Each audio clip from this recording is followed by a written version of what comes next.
Hello, my name is Jim Steven. I'll be explaining elliptic cryptography in network security. So let's see what elliptic cryptography is. So the cryptography is protected by converting it into an unreadable form.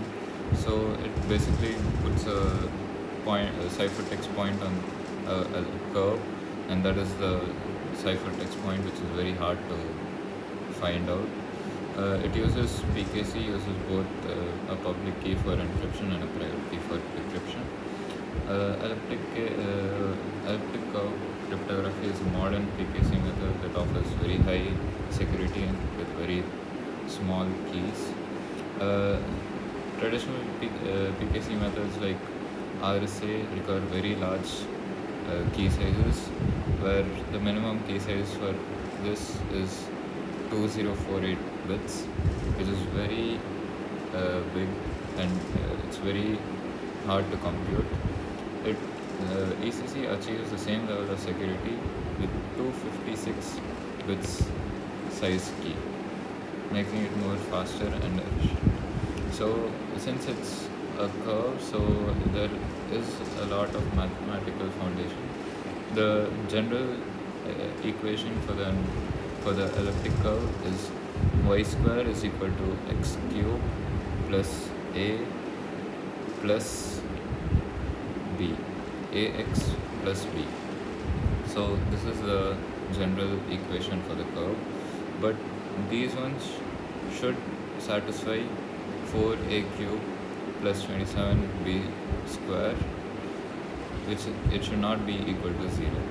So the point should be on this curve which satisfies these two conditions, which is very hard. So let's see the point operations. The common ones are point addition, which is a plus b, 2 points, which gives a new point c, and point doubling. If there's a point, you can double it into 2, and then if you double it, it will become 4, and so on. And there's a scalar multiplication, so take 3 as an integer and a as a point, so it gives 3a. It's very easy to compute, but it's very hard to reverse the process, providing very good security. So let's see the encryption and decryption process. Choose a base point G and generate the keys. Public key, like take a random integer n, and then public key will be n into G. So this is the public key. And for encryption, you use the receiver's public key to generate the ciphertext point. So let's take this as a curve. So ciphertext point will be this, using the public key of the receiver. And for decryption, it uses the private key of the receiver to decrypt the message and recover the message. Let's see a general example.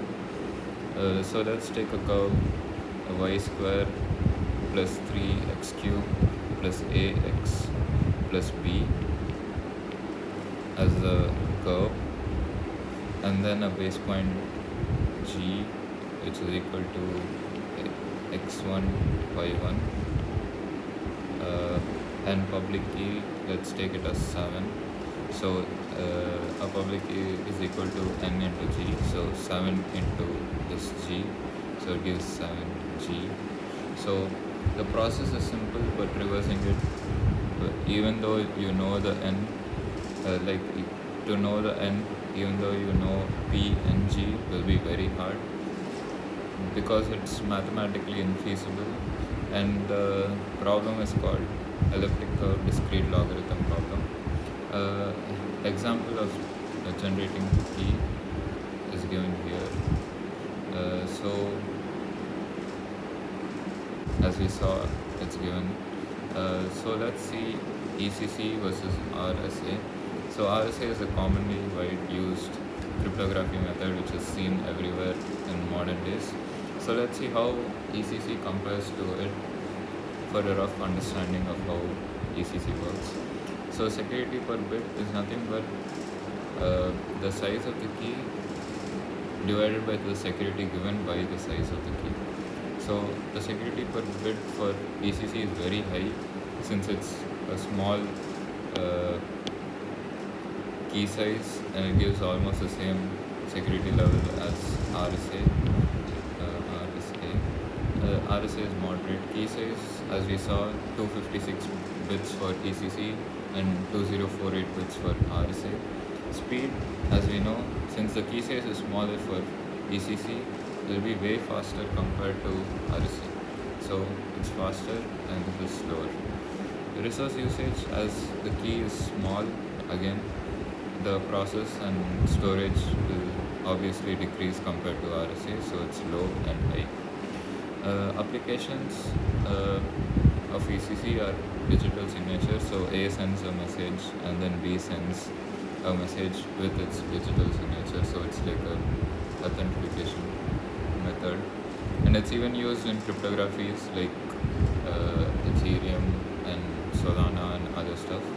It can even be used as VPN, as it's very secure with a small key, and even to send secure emails, since you need very secure emails for official stuff. Advantages are strong security with smaller keys, faster computation and encryption because of the smaller keys, and less bandwidth and memory usage also because of the smaller keys, more efficient than RSA and DSA also because of the smaller keys.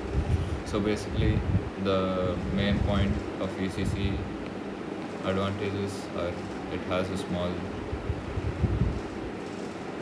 key size, which is easy to compute, which requires less bandwidth and memory usage, and is more efficient than RSA and DSA. But since it's a cryptography method, it will obviously have limitations. So finding the mathematical background is very complex. As we know, the curve needs to satisfy the two equations which were given in the previous slide. The implementation errors can weaken the security. So if there's a small error while calculating the point or something, it will weaken the security drastically. And it's not widely adopted as RSA, since it's very hard to compute and it's still new compared to RSA, which has been there for a long while, and it's very good as well. So let's conclude this by seeing few points about ECC. So ECC is efficient and powerful public key system. So public key system is basically where a cryptography method uses a public key to encrypt and decrypt.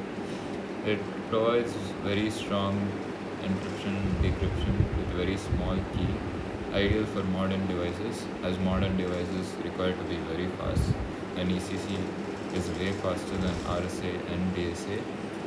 ECC is the future of digital communication, as it's way faster than RSA and DSA, and it's more efficient since it uses a smaller key and it requires less storage and bandwidth, and it's way faster with lower computational power. So this is it about ECC. Thanks.